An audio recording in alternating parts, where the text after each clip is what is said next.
Narito na ang mga pinakamalalaking balita sa One North Central Luzon ngayong Martes. 21 anyos na lalaki patay sa pananaksak ng tricycle driver sa Santa Barbara, Pangasinan. Dumaragas ang baha, muling namerwisyo sa La Trinidad, Benguet. Pagtaas sa presyo ng itlog, nararanasan sa Mangaldan Public Market. Magkano naman kaya?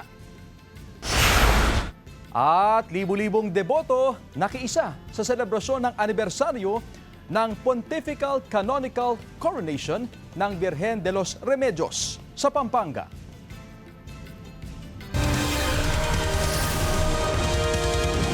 Ito ang GMA Regional TV, One North Central Luzon.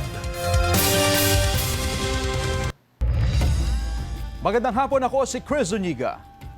Pagtaas sa presyo ng itlog nararanasan sa pamilihang bayan ng Mangaldan, Pangasinan.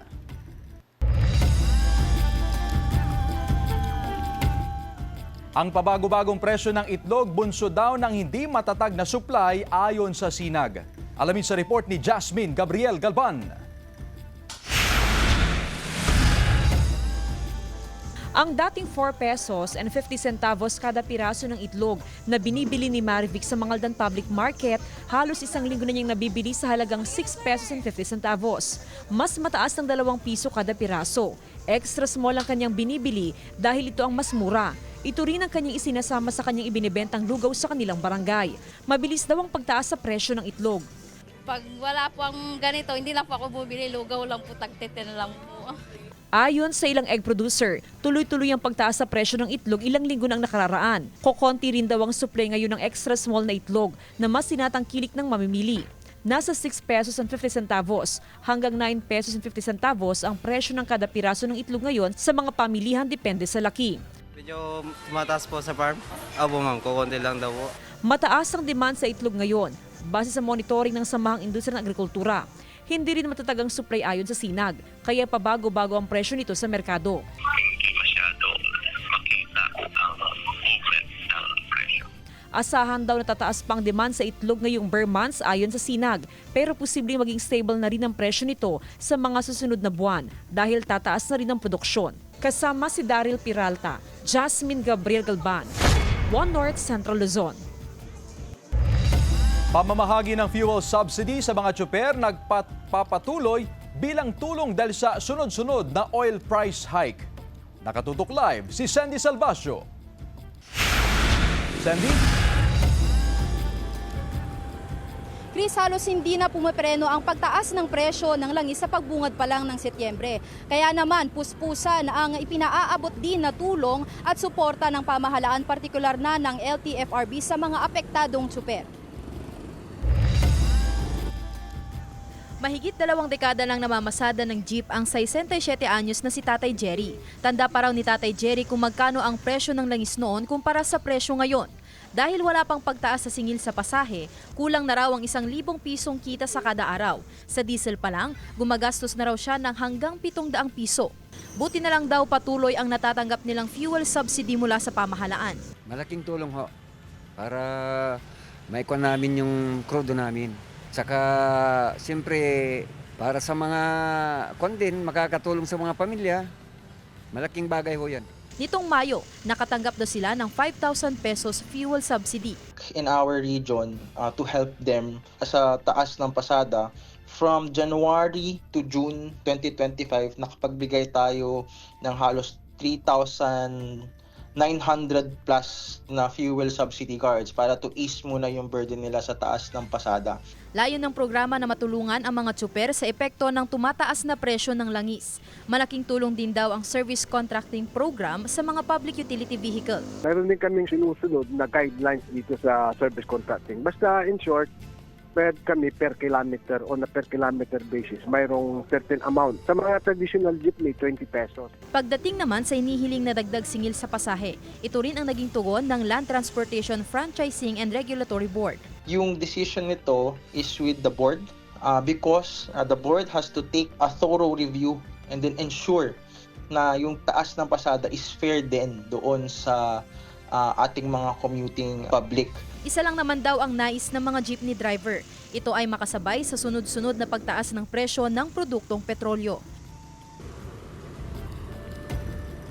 Chris, gaya nga ng nabanggit kanina ay may muli na namang pagtaas sa presyo ng mga produktong petrolyo. At epektibo ngayong araw ay tumaas ng 1.40 pesos ang kada litro ng diesel, piso naman sa kada litro ng gasolina at 0.70 centavos sa kada litro ng kerosene. Ayon sa Department of Energy, isa sa mga dahilan dito ay ang nangyayari pa ring gulo sa pagitan ng Russia at Ukraine. Chris? Maraming salamat, Sandy Salvacio.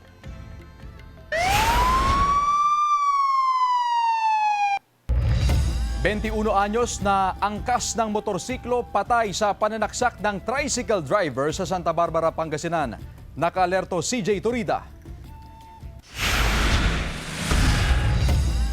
Patay ang 21 anyos na lalaki nang saksakin ng isang tricycle driver sa Barangay Poblacion Norte, Santa Barbara, Pangasinan madaling araw kahapon.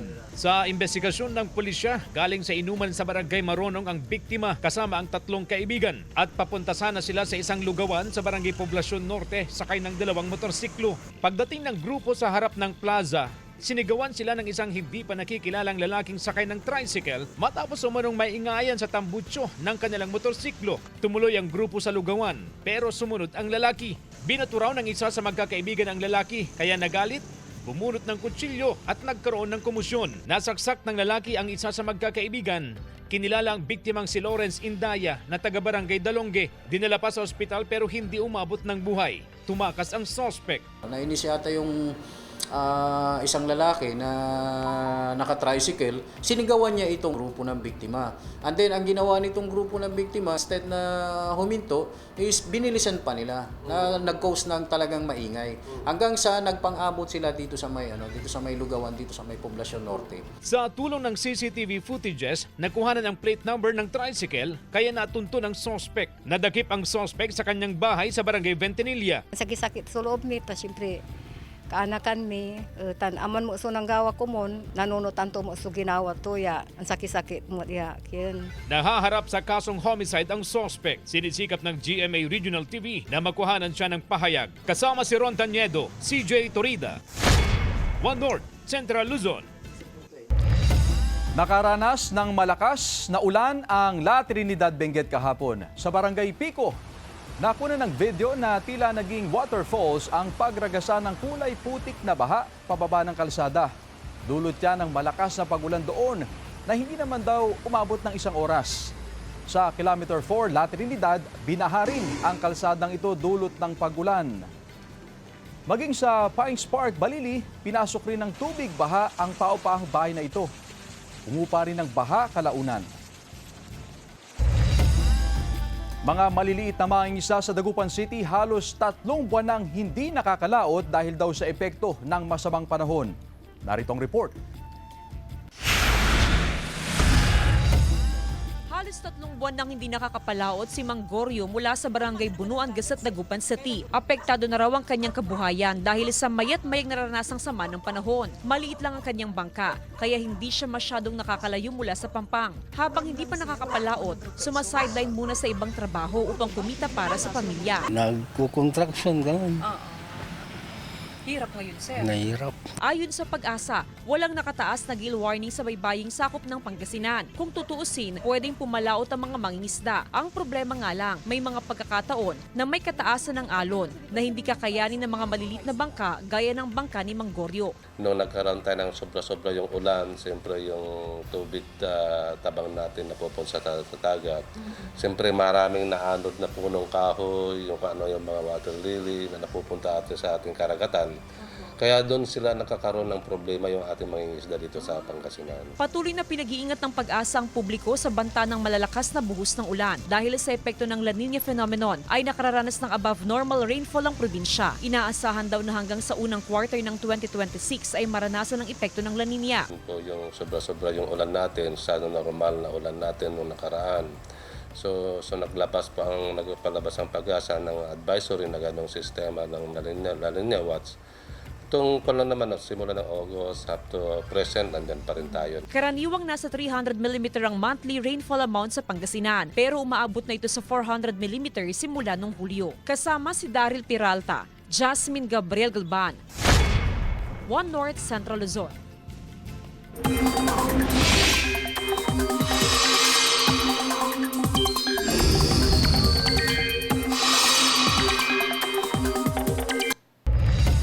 Mga kapuso, maaliwala sa panahon ang mararanasan sa malaking bahagi ng bansa maliban na lamang sa mga panandaliang ulan sa hapon at gabi. Sa ngayon, wala pang bagong sama ng panahon o low pressure area na namamataan at nagbabadyang makaapekto sa bansa. Naka-monsoon break din tayo dahil sa pansamantalang nawala ang epekto ng habagat. Base naman sa datos ng Metro Weather, may mga kalat-kalat na ulan pa rin sa ilang bahagi ng Northern at Central Luzon. Malalakas ang ulan sa ilang lugar lalo na kapag may thunderstorms. Kaya maging handa pa rin sa banta ng baha o landslide. Posible rin ang pag-ulan sa iba pang bahagi ng bansa.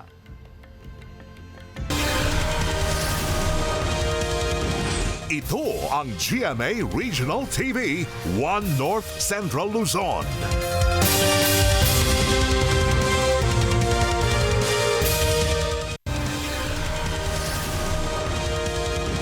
Ito ang GMA Regional TV, One North Central Luzon.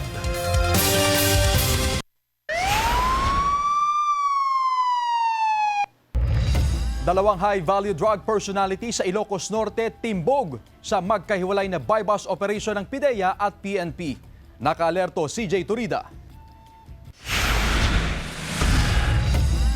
Arestado ang isang high-value drug personality sa isinagawang buy-bust operation ng PIDEA at PNP sa barangay Gareta, Badok, Ilocos Norte noong September 3. Kinilala ang suspect sa alias Darwin, isang welder at residente ng nasabing barangay at kabilang sa Regional Drug Watch List. 7 pakete na naglalaman ng hinihinalang shabu ang nakuha sa suspect. Nabawi rin ang ginamit na marked money sa operasyon. Makaharap sa kaukulang kaso ang suspect na wala pang pahayag. Arestado ang isang high-value target drug personality sa buy-bust operation ng PIDEA at PNP sa Lawag City pasado alas 2 ng hapon kahapon. Kinilala ang suspect sa alias Alexander, residente ng barangay Araniw at miyembro rin umano ng isang drug group. Nakumpiska sa suspect ang 8 pakete na naglalaman ng hinihinalang shabu. Mahaharap siya sa reklamong paglabag sa Comprehensive Dangerous Drugs Act of 2002. Wala pa siyang pahayag. CJ Turida, One North Central Luzon. Samantala, mga hindi rehistradong motorsiklo ng mga estudyante ng Mangaldan National High School pinagbabawalang ipasok sa loob ng paaralan. Sundan sa report ni Jasmine Gabriel Galban. Hindi pinapayag ang ipasok sa loob ng Mangaldan National High School ang mga motorsiklong ito na gamit ng mga estudyante. Hindi raw kasi rehistrado ang mga motorsiklo at wala ring lisensya ang mga estudyanteng gumagamit nito. Actually, kung pinayagan natin sila, parang tinolerate natin yung hindi naman dapat. Ilang beses raw nakipag-ugnayan ang mga opisyal ng Manghay sa magulang ng mga estudyante na pagbawalan ng kanilang mga anak na magmaneho ng walang lisensya. Lagi rin daw nilang pinalalahanan ng mga estudyante. Magmumotor ka, hindi naman registered yung motor mo. Magmumotor ka, wala ka naman lisensya. So sa eskwelahan, ang tinuturo natin yung tama na patakaran. Dahil bawal sa loob ng eskwelahan, hilera ang mga nakaparadang motorsiklo sa labas ng paaralan na kung minsay nagiging sanhi pa ng mabagal na daloy ng trapiko sa lugar. O kasi kasada yan eh. Baka it might baka magkaroon ng aksidente. Kasi ito yung mabisi kasi ito kasi this is called promises. Pinapayagan naman daw ng poso na iparada ng mga estudyante ang kanilang mga motorsiklo sa gilid ng kalsada. Pero ibang usapan na raw kung gagamitin na nila ang motorsiklo at masisita sa checkpoint. Mahigpit na pinapatupad sa bayan ang mga batas trapiko, kabilang na rin ang hindi pagsusuot ng helmet.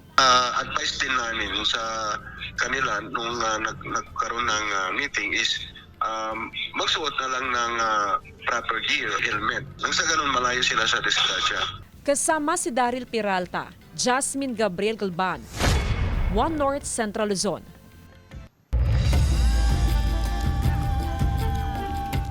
Pagdami ng kaso ng influenza-like illnesses nararanasan sa Cordillera dahil sa epekto ng malamig na panahon. Alamin sa report. Dahil sa lumalamig na panahon sa Cordillera Region, nakapagtala na naman ang Health Authority ng influenza-like illnesses tulad ng ubo, sipon at iba pang respiratory infections. Minsan kasi malamig talagang panahon dito. Yung minsan kasi may nag-ice ng ulan. Kaya bawal pong lumabas kasi talagang magkakalagnat ka, sipon, kaya kailangan uminom ng gamot lagi. Sa tala ng Department of Health Cordillera mula Enero hanggang Agosto, pumalo na sa 6,538 ang bilang ng mga pasyenteng tinamaan ng influenza-like illnesses. Bagamat bumaba ng 43% ang bilang kumpara sa parehong panahon noong nakaraang taon, mahigpit na nakamonitor ang Health Authority lalo't patuloy na nararanasan ang pabago-bagong panahon. Of course, hindi po tayo nagiging complacent dito, but dapat po nagiging more vigilant sana tayo or magiging alert pa rin tayo para mas mabantayan natin na maiwasan natin na magkaroon ng outbreak. Mahigpit na binabantayan ng otoridad ang Benguet at Baguio na nakapagtala ng pinakamaraming kaso. Umabot na sa 3,122 ang bilang ng mga pasyenteng tinamaan ng influenza-like illnesses sa Benguet, habang 1,929 naman sa Baguio City. Paalala ng otoridad, contagious o madaling makahawa ang mga flu-like illnesses lalo pat maaaring person-to-person o indirect contact ang transmission ng virus. Ugaliing mag-ingat sa crowded places, laging maghugas ng kamay at isaalang-alang ang mga respiratory etiquette. Simple lang po yung prevention or recommended preventive actions natin. Katulad po yung pag-cover natin ng mouth, ng nose natin, ng tissue. Pag po nagbabahing tayo, yung pag-dispose natin ng mga nagamit natin agad, katulad ng mga tissues po na yun, importante po ang mga yun. Kasama si Daryl Peralta, Sandy Salvacio, One North Central Luzon. Pinakawalan sa kagubatan sa Dupax Watershed Forest Reserve, Dupax del Sur, Nueva Vizcaya, ang isang Philippine Serpent Eagle noong September 4. August 26 nang makita ng isang guro ang nangihinang agila na napadpad sa bakuran ng kanilang paaralan sa Dupax del Norte. Nakitaan din ng kuto ang ibon kaya ipinasakamay sa otoridad upang maalagaan. Inalagaan ng Provincial Veterinary Services Office, Bayumbong, ang agila hanggang sa manumbalik ang lakas at maayos na kondisyon. Ang Philippine Serpent Eagle ay endemic o sa Pilipinas lang matatagpuan, karaniwang naninirahan sa mga open wooded areas sa mga lowland.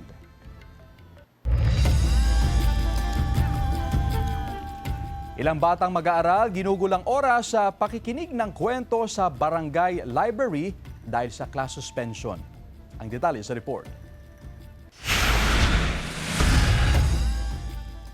Regular ang paandar sa barangay library ng Maluwad na malapit lang sa paaralan. Dito nagsasagawa ng storytelling sa mga bata. Nagdagsakan yung mga bata dito at natutuwa sila na, "Teacher, magkwento kayo." Ako naman po ay masayang nagkwento sa kanila. Sabi ng mga opisyal ng barangay, hindi na raw bago sa kanila ang eksenang ito. Mula 2009 pa raw kasi ay nasa ilalim na ito ng kanilang programang Caring for the Children. Dahil dito, ginawa ang Barangay Reading Center sa loob din ng kanilang barangay hall upang magsagawa ng storytelling session sa mga edad 3 hanggang 13 at remedial reading na kung saan tututukan naman ang mga batang mahina sa reading comprehension. Karamihan sa mga parents ngayon, nagiging busy sila sa kanilang mga trabaho at saka mga iba pang gawain. Kung minsan hindi na naharap yung mga nanay, ay yung mga anak. So, nakapag-usap kami ni Teacher Mers na nag-suggest siya na pwede bang matulungan natin yung mga bata na maturuan sa mga pangangailangan nila. Isinasagawa ang storytelling tuwing alas 11 ng umaga kung kailan break time ng mga bata. Ayon sa barangay librarian na isang retired teacher, hindi raw matatawaran ng anumang bagay ang nakikita niyang ngiti sa mukha ng mga bata tuwing nagkukwento siya sa kanila. Positibo rin daw ang naging tugon ng mga magulang lalo pat na ilalayo raw ang mga bata sa kanilang adiksyon sa mga gadget. Ilan sa kanila nagme-message na baka pwede silang magpa-schedule sa atin, magpa-schedule kay Teacher Mers para sa remedial, para sa mga tutorials.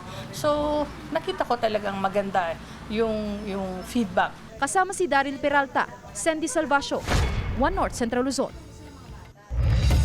Bagong kilig love song ni Sparkle artist Liana Castillo na Oops, Mahal Kita.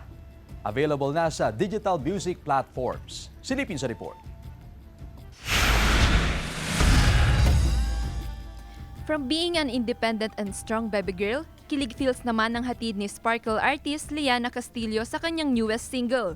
Yan ang Oops, Mahal Kita under GMA Music. Oops, mahal kita, di ko sinasadya. Ibinahagi ni Liana ang mensahe sa bagong kantang ito na tiyak marami umano ang makaka-relate, lalo na ang mga Gen Z. Medyo relate po ko dito sa kantang ito. Medyo lang po. Very slight.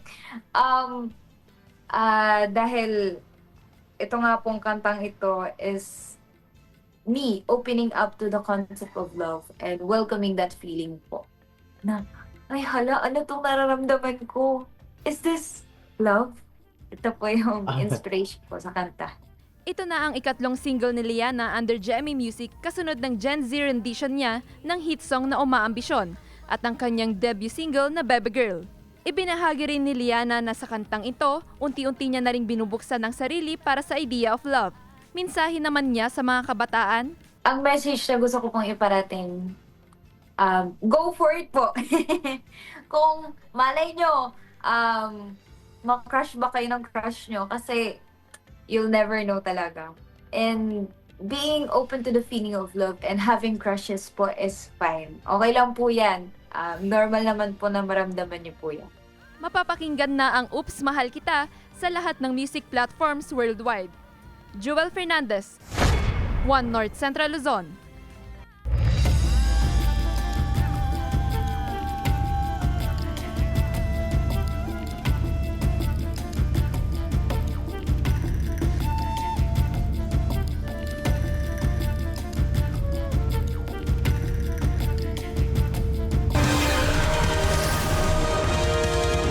Ito ang GMA Regional TV, One North Central Luzon.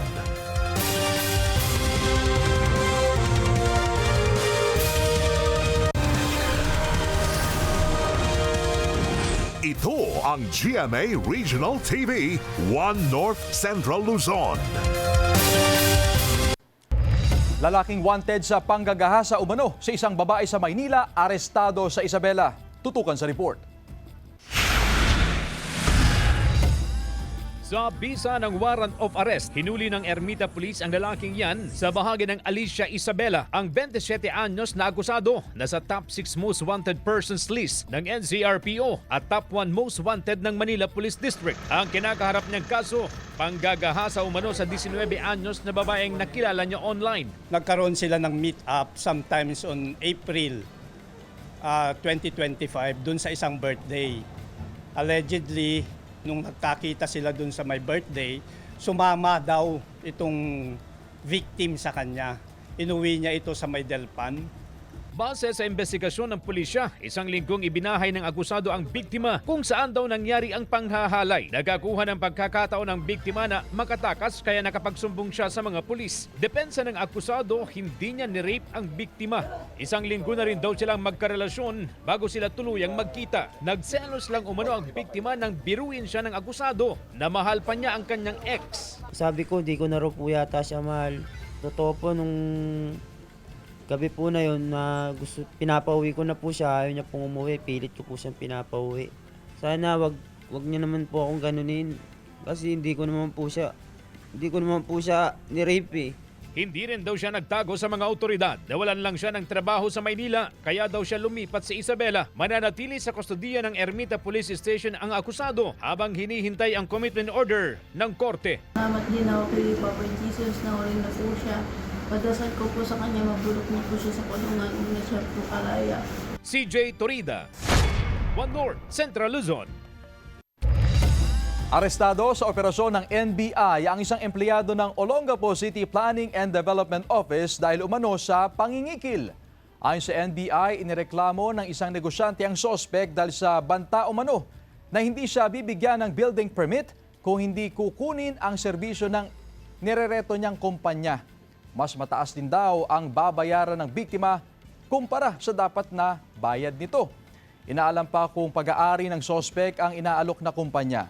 Maharap sa mga kaukulang reklamo ang sospek na itinatanggi ang akusasyon. Nagpiyansa na rin siya. Samantala, sasampahan ng kapareho ngunit hiwalay na reklamo sa piskal ang kasamahan ng sospek. Nakiisa ang Philippine Military Academy sa paggunita ng 80th anniversary ng pagtatapos ng World War II. Sa flag raising ceremony ng PME kahapon, kinilala ang buhay ng mga bayani na nakipaglaban para sa bansa. Sa inihayag na mensahe ng PMA Superintendent sa nakalipas na 80 taon, patuloy na pinupuri ang katapangan ng mga nakipaglaban sa kalayaan. Kinilala rin ng patuloy na ugnayan at pagkakaisa ng Pilipinas at Amerika bilang magkakampi para sa kasarinlan. Nagbahagi rin daw ang akademya ng mga aral sa kasaysayan upang mahubog ang mga kadete sa pagiging opisyal ng militar na laging handa na magsilbi sa bayan at mga mamamayan.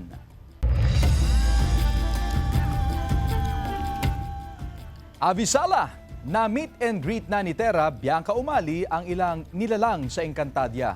Kabilang sa nakilala ni Terra si Nunong Imaw, pati na si Awu at ilang Adamian at Lambana. Dumating si Terra sa Encantadia kasama ang kanyang Ashti Perena, Glyza de Castro. Ginamit ang portal sa dalampasigan ng Adamya. Dapat abangan ang pagpunta ni Perena at Terra sa Lerio para bawiin ang balintataw ni Nunong Imaw na ninakaw ng mga alagad ni Mitena. Mapapanood ang Encantadia Chronicles Sangre, 8 p.m. sa GMA Prime, Lunes hanggang Biyernes, pagkatapos ng 24 oras. Libu-libong deboto ang nakiisa sa selebrasyon ng ika-69 na anibersaryo ng Pontifical Canonical Coronation ng Birhen de los Remedios sa Pampanga. Tunghayan sa report. Sa kabila ng banta ng ulan, hindi natinag ang debosyon at pananampalataya ng libu-libong Kapampangan sa paggunita ng ika-69 na anibersaryo ng Pontifical Canonical Coronation ng Virgen de los Remedios. Mahigit 16,000 to 18,000 na deboto ang nakiisa sa pagdiriwang kahapon. Pinangunahan ito ng Archdiocese of San Fernando, Pampanga. Sa Birhen, hindi talaga yung mga Kapampangan. Kasi they believe really yung faith ay lalong nakikita yan kapag nasa challenge. Holy Mary, nandoon siya, always interceding for us. Not only for Catholics, but for all. At yun ang gusto natin sariwain palagi. At ngayon, yung tema natin, sa ating paglalakbay, napuspos ng pag-asa, katabay natin si Maria. Lumilitaw yung hope when there is an experience of hopelessness. Ang taunang koronasyon ay nagsilbing sentro ng pananampalataya at pagkakaisa ng mga Kapampangan. Tampok sa pagdiriwang ang prosesyon, concelebrated mass at ang solemn coronation ng Virgen de los Remedios. Para sa mga Kapampangan, si Maria ay hindi lang patron, kundi sagisag ng pagkakaisa at pag-asa. Patunay lamang na sa loob ng halos 7 dekada, nananatiling buhay at matatag ang debosyon ng mga Kapampangan kay Virgen de los Remedios at kay Santo Cristo del Perdon y Caridad sa kabila ng iba't ibang unos at pagsubok na nararanasan ng bawat isa sa araw-araw na kanilang buhay. Joel Fernandez, One North Central Luzon. Samantala, mapapanood niyo po ang episode na ito at iba pang pinakahuling lokal na balita sa official website ng GMA Regional TV, www.gmaregionaltv.com. Pwede rin kayong bumisita sa aming official YouTube channel, GMA Regional TV, at i-click ang subscribe button para sa pinaka-mainit na balita mula sa mga rehiyon. Nais din namin pasalamatan ang mga kapuso sa Hilaga at Gitnang Luzon, maging ang mga kapuso natin abroad. Dahil sa GMA Regional TV, local news matters. At yan ang mga pinakamalaki at pinakahuling balita sa Hilaga at Gitnang Luzon. Maraming salamat sa pagsama sa amin, pati na ang mga kapuso sa ibang bansa na tumutok sa mga balita sa rehiyon. Ako po si Chris Zuniga. Kami ang GMA Regional TV, One North Central Luzon. Buong puwersa para sa mas malaking misyon at mas malawak na paglilingkod sa bayan.